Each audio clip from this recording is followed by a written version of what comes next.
வணக்கம் நண்பர்களே, இது நங்கூரம். நான் முருகேசன்.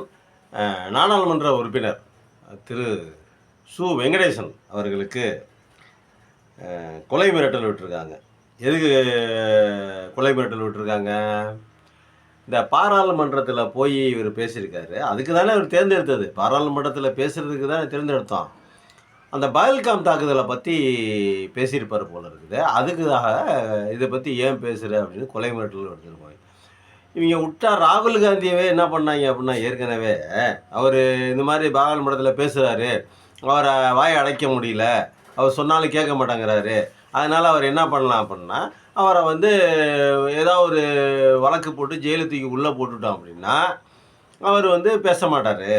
அவர் அவர் எம்பி பதவி காலி ஆயிரும். இனிமேல் அடுத்த எலெக்ஷன் வரும்போது அவர் ஜெயிச்சாதான் அப்போ பேசிக்கலாம் அப்படின்னு சொல்லிட்டு என்ன பண்ணாங்க, இந்த திருட்டு பயலுக்கு என்ன பண்ணாங்க அப்படின்னா, அவர் மேலே ஒரு வழக்கை போட்டு கேஸை அவரை ஜட்ஜு வேறு அதுக்கு 2 வருஷம் தண்டனை கொடுத்து இதை வேற பிடிங்கிட்டாங்க. திருப்பி அவர் ரீட் மனு தாக்கல் பண்ணி எனக்கு அது அதில் வேறு பக்கத்தில் உள்ள நியாயத்தை சொல்லவும் அதெல்லாம் கேன்சல் பண்ணிவிட்டு திரும்பி கூப்பிட்ருக்காங்க. திரும்பி அவருக்கு நாடாளுமன்ற எம்பி பதவி கொடுத்துட்டாங்கன்னு வைங்க. இப்போது எதிர்கட்சிகள் யாரும் இவங்களை எந்த கேள்வியும் கேட்கக்கூடாது. பகல்காமுக்கு தாக்குதல் எது நடந்தாலும் சரி, எல்லாமே இவங்க தான் என்ன பண்ணாலுங்க இவங்க யாருமே எதிர்கட்சி கேட்கக்கூடாதுங்க. இவங்க பாசிச ஆட்சிங்க. இது ஒரு சர்வாதிகார ஆட்சி, இது ஒரு இராணுவ ஆட்சி மாதிரிங்க. இப்போ பாகிஸ்தானில் போய் ஆடும்போது அந்த மக்கள் எதையுமே கேட்க முடியாது. இப்போ ரஷ்யாவில் இருக்கிற மக்கள் எதையுமே கேட்க முடியாது. வடகொரியாவில் இருக்கிற மக்கள் எதையுமே கேட்க முடியாது. ஏன்னா அங்கே பூரா இராணுவ ஆட்சி. இவர் ரஷ்யா அதிபர் மட்டும் என்ன, அவரும் அணுவசி தான் பண்ணுறாரு. சைனாலேயும் அப்படி தான், இந்தியாவிலேயும் அப்படி தான். இந்தியா அப்படி என்ன புதுசாக நடக்க போகுது? அதெல்லாம் நடக்காது. நீங்கள் நல்லா யோசிச்சு பாருங்கள். ஒரு நாடாளுமன்ற உறுப்பினரை, அதுவும் நல்ல தெளிவான ஒரு எம்பியை நீ கொலை மிரட்டல் விட்டு நீ மிரட்டுற அப்படின்னா நீ எவ்வளோ பெரிய ஆளுங்களாக இருப்பீங்க நீங்கள்? அப்போ நீங்கள் என்னவெல்லாம் பண்ணுவீங்க நீங்கள்? அப்போ ஒரு எம்பிக்கே இந்த நிலைமைனா, மக்களால் தேர்ந்தெடுக்கப்பட்ட ஒரு எம்பிக்கே இந்த நிலைமைனா, அப்போ சாதாரண ஆட்கள் பேசினா என்ன பண்ணுவீங்க நீங்கள்? சரி, பகல்காம் தாக்குதலில் நீ நேர்மையாக நடந்துக்கலாம், அப்புறம் என்ன சாக்கடைக்கு நீ அவரை போய் மிரட்டுற, கொலை மிரட்டல் விடுற? பகல்காம் தாக்குதலில் நார்மலாக கரெக்டாக நடந்திருக்கீங்களா?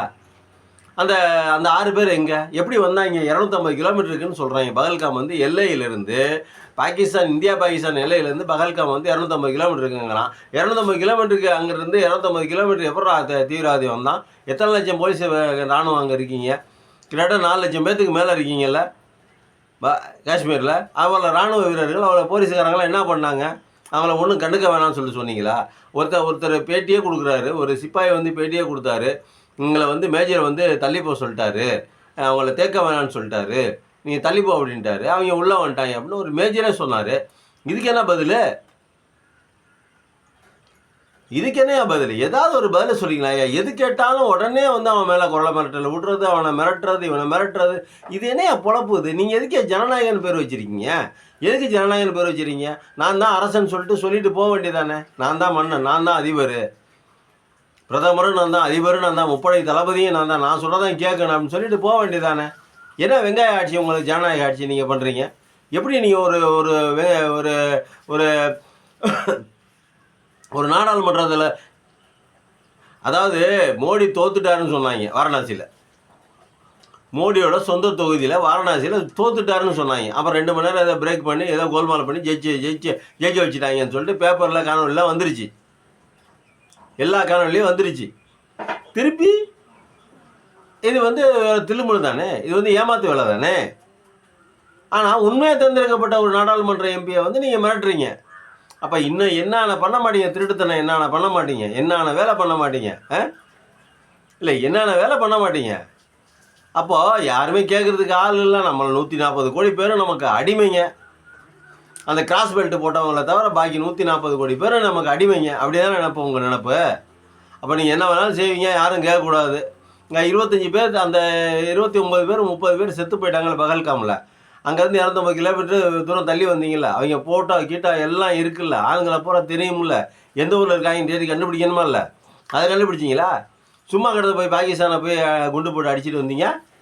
அங்கே உட்காந்து ட்ரம்ப்பு அவன் கத்துறான். அவன் நாங்கள் 4-5 தடவை 20 தடவை சொல்கிறான் அந்த ஆள். நான் தான் போகிற நிறுத்தினேன், நான் சொன்னது கேட்டு தான் போகிற நிறுத்தினாங்க. என்னை மீறி யாரும் எதுவும் செய்ய முடியாது. இந்தியாக்காரங்க பாகிஸ்தான்காரங்க 2 பேரும் நான் சொன்னால் கேட்பாங்க. நான் சொல்லதான் கேட்டு ஆகணும். நான் என்ன போகிறேன் நிறுத்தினேன்னு சொன்னார். அதுக்கு நீ என்ன பதில் சொல்கிற? அதுக்கு நீ பதில் சொல்லலையே.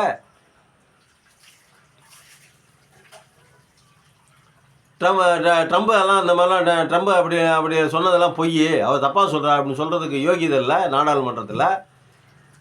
யாருக்கும் கட்டாயப்படுத்தி நாங்கள் பண்ணியில. நாங்களாம் தான் பாகிஸ்தான் தான் எங்கிட்ட வந்து கதறிச்சு அப்படின்னு சொல்லியிருக்கிறார் மோடி. எப்படி சொல்லுவார்? ஏன் ட்ரம்ப் சொன்னது பொய், அவர் சொல்ல மாட்டார். அவர் தெரியாமல் சொல்லிட்டாரு, அவருக்கு விஷயம் தெரியல, அதெல்லாம் அவர் சொல்லக்கூடாது, அவர் சொன்னதுக்காக நான் கண்டிக்கிறேன் அவரை அப்படின்னு சொல்லு. ஏதாவது ஒன்று பண்ணு. ஒன்றுமே சொல்லலை, எதுவுமே கேட்கல, யாரும் எங்களை கட்டாயப்படுத்தலை. பாகிஸ்தான் தான் எங்களை கெஞ்சிச்சு. பாகிஸ்தான் எங்கே கெஞ்சிச்சு? சரி, இந்த இதில் உங்களுக்கு ஏதாவது இந்த பகல்காம் தாக்குதல் நடந்ததில் எந்த நாடாவது ஆதரவு கொடுத்துச்சா? சைனா ஆதரவு கொடுத்துச்சா? பாகிஸ்தான் ஆதரவு கொடுத்துச்சா? அமெரிக்கா ஆதரவு கொடுத்துச்சா? இலங்கை ஆதரவு கொடுத்துச்சா? பக்கத்தில் இருக்கிற பர்மா, தாய்லாந்து, இந்த மாதிரி நாடுகள் எதுவும் உனக்கு ஆதரவு கொடுத்துச்சா? நமக்கு மோடியோட நடவடிக்கைக்கு, ஆப்ரேஷன் சிந்தூருக்கு எந்த நாடு ஆதரவு கொடுத்துருக்குது? இந்தியாக்காரங்க செஞ்சது சரி, செய்கிறது சரி, பாகிஸ்தான்காரங்க செஞ்சது தப்பு அப்படின்னு எந்த நாடு சொல்லியிருக்குது? எல்லா நாடும் ஒன்று கிறிஸ்தவ நாடாக இருக்கும், இல்லை முஸ்லீம் நாடாக இருக்கும். ஒரே ஒரு நாடு நேபாளம் தான் இந்து நாடு, அதையும் ஜனநாயகமாக்கிட்டாங்க. இப்போ இந்தியாவில் இந்துக்கள் அதிகமாக இருக்கிற இடம் இந்தியா தான். வேறு எல்லாம் முஸ்லீம் நாடு, எல்லாம் கிறிஸ்தவ நாடு, எல்லாம் 2 பேர்த்தையுமே பகைச்சி வச்சுருக்கீங்க. இது ஒரு ராஜதந்திரம், இது ஒரு மானங்கட்ட ராஜதந்திரம். அந்த ராஜதந்திரம் இந்த மாதிரி எந்த ஊர்லேயாவது இருக்குமா? கிறிஸ்துவரை அழிக்கிறேன், முஸ்லீம் அழிக்கிறேன்னு சொல்லிட்டு ஏதாவது கூப்பாடு கூட்டுட்டு திரிவாங்க. மக்கள்கிட்ட ஓட்டு வாங்குறதுக்கு கேவலமான வேறு வேலையை செஞ்சு அலையிறீங்க. அப்புறம் அவன் வெளிநாட்டில் இருக்கிறவங்க கூட கிறிஸ்தவனும் முஸ்லீமாக தான் இருக்கிறான். எல்லாமே அவங்க காண்டாக மாட்டாங்களா? கடுப்பாக மாட்டாங்களா? யார் உனக்கு ஆதரவு தருவாங்க? எப்படி நீ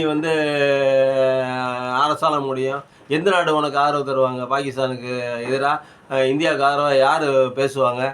யாரும் பேச மாட்டாங்க. ஏன்னா நம்ம ஏற்கனவே பண்ணிகிட்டு இருக்கிறதெல்லாம் பாசிசம் தான். எப்படி பேசுவாங்க அவங்க? எப்படியா பேசுவாங்க? என்னையா ஆட்சி பண்ணுறீங்க? என்னையா அதிகாரம் பண்ணுறீங்க? என்னையா பேசுகிறீங்க? சு வெங்கடேசன் எதுக்கே மிரட்டுறீங்க? கேட்குறதுக்கு நாதி இல்லைன்னா எது வேணாலும் செய்வீங்களா? நான் போய் ஒன்றும் ஒரே பேசி அப்படி கிளிய போகிறதில்ல.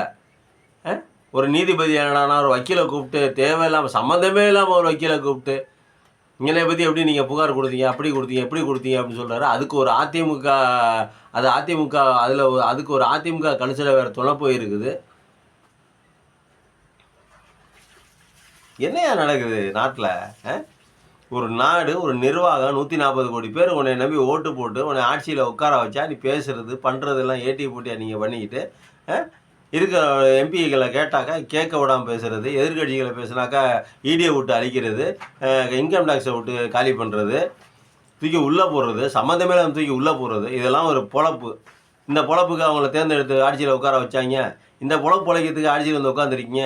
இதுக்கு வேறு ஏதாவது வேலை பார்க்கலாம் ஐயா. இந்த வேலை பார்க்குறதுக்கு அரசியலை விட்டுட்டு வேறு ஏதாவது வேலை இருக்குது பாருங்கள், நல்ல வேலையை பார்த்து அந்த வேலையை பார்க்கலாம் நீங்கள். நன்றி, வணக்கம்.